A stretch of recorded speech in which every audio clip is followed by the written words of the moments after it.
Hey designers, this is your host, Mr. Granlund here, coming to you live from Mr. Granlund Studios. I just want you to see some quicker tutorials. So what I'm going to do is I'm going to paint an area in this shoe. Now anytime you're going to use color, you're going to want to do a couple of preparation steps.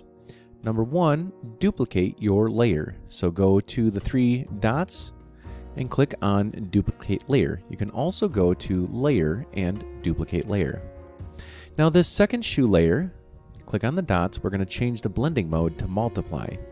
And in between these two layers, we're going to make our color layer. So you can click plus and empty, or you can go to layer and new layer. And make sure that layer is in between your two layers. Now I recommend that you click the three dots on your color layer and you multiply that. Make sure the blending mode is set to multiply.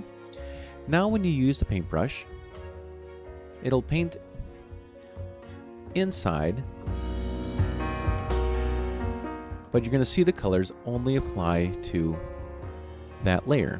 One thing that's going to make this easier to stay inside the outlines of your shoe, click on the shoe layer that's been selected out, select pixels. Let's try that one more time. Click on the shoe layer, select pixels, and now when I click on my colors layer and paint, it stays inside the shoe where I want it to. So it only paints where the selection is.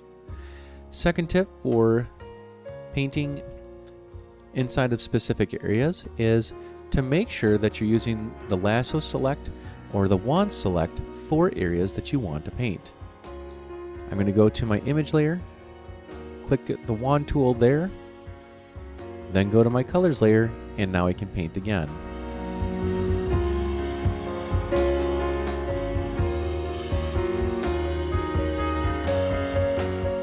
And this is going to yield some good results as you design your shoe.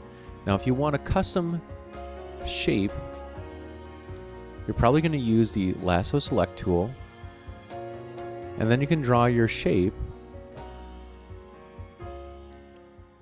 It'll select, and now you can paint it in.